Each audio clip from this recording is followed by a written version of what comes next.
नीतीश कुमार की दिमागी हालत ऐसी नहीं है कि वो बिहार पर शासन कर सके। अब देखिए, प्रशांत किशोर ने जो कहा है, ये बात मैं पिछले कई महीनों से कह रहा हूँ। देखिए, पिछले 1-2 साल से बिहार देख रहा है या पूरा देश देख रहा है कि पलटू राम की जो हरकतें हैं वो एकदम असामान्य हो गई हैं। उल-जलूल हरकतें करते हैं।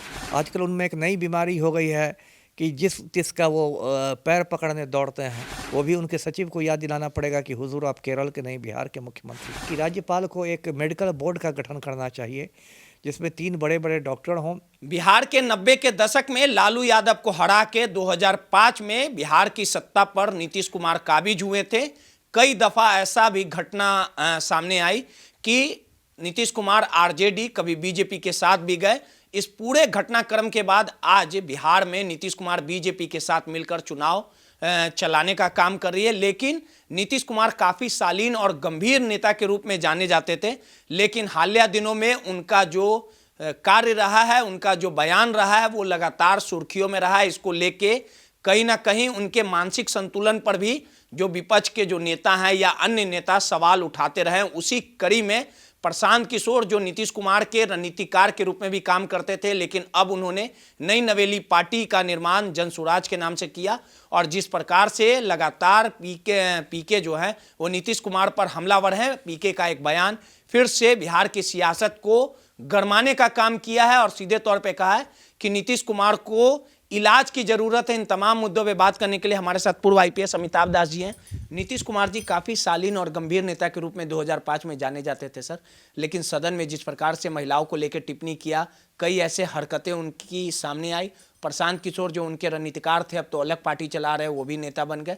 क्या कहा है और उनके बातों में कितनी सच्चाई है? देखिए, जो प्रशांत किशोर हैं जन स्वराज पार्टी के नेता, उन्होंने कल से एक सत्याग्रह शुरू किया एक नई जगह पर। पटना का जो एलसीटी घाट है गंगा किनारे, और वहाँ वो अभी लंबे समय तक रहेंगे। और उन्होंने कहा कि इस मंच से मैं पहली मांग ये उठाता हूँ कि नीतीश कुमार के मानसिक स्वास्थ्य की जांच हो, मतलब चिकित्सक लोग, डॉक्टर लोग जांच करें और इसकी रिपोर्ट को सार्वजनिक किया जाए, क्योंकि ऐसा प्रतीत हो रहा है कि नीतीश कुमार की दिमागी हालत ऐसी नहीं है कि वो बिहार पर शासन कर सके। अब देखिए, प्रशांत किशोर ने जो कहा है, ये बात मैं पिछले कई महीनों से कह रहा हूँ और मुझे खुशी है कि प्रशांत किशोर ने भी ये मांग अब उठाई है। देखिए, पिछले 1-2 साल से बिहार देख रहा है या पूरा देश देख रहा है कि पलटू राम की जो हरकतें हैं वो एकदम असामान्य हो गई हैं, एबनॉर्मल हो गई हैं। जैसे 1-2 साल पहले उन्होंने विधानसभा में एक परिवार नियोजन के नाम पर एक बहुत फूहड़ और एक अश्लील भाषण दिया था, जिसको लेके इतना हंगामा हुआ कि बाद में उनको मतलब खेद प्रकट करना पड़ा।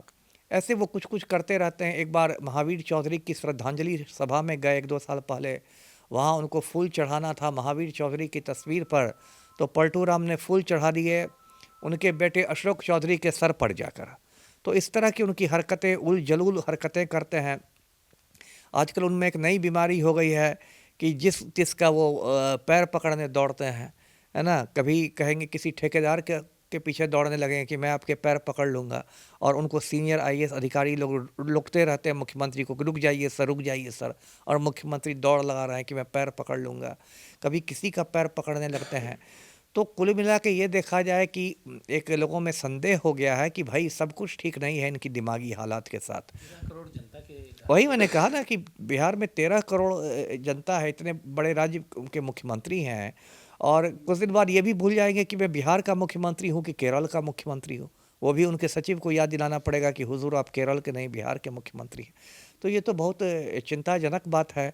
इसलिए एक रिपोर्ट होनी चाहिए कि देखिए, होना चाहिए कायदे से कि राज्यपाल को एक मेडिकल बोर्ड का गठन करना चाहिए जिसमें 3 बड़े-बड़े डॉक्टर हों और वो पूरी जांच इनकी करें, और उसकी जो भी जांच की रिपोर्ट हो वो गोपनीय नहीं रखी जाए, वो सार्वजनिक की जाए, क्योंकि जनता को ये जानने का हक है कि जो हमारा मुख्यमंत्री है उसकी दिमागी हालत क्या शासन करने लायक है कि वो मतलब वो बिल्कुल ये हो गया है, दिमाग से पैदल हो गया है। जी चलिए, सीधे तौर पे प्रशांत किशोर के बयान देने के बाद लगातार चारों ओर राजनीति और सियासत हो रही है। अब देखने वाली बात होगी कि प्रशांत किशोर के बयान पर सत्ता पक्ष में बैठे लोग किस प्रकार से रिएक्ट करते हैं। सहयोगी अनिल के साथ रोहित, दर्श न्यूज़, पटना।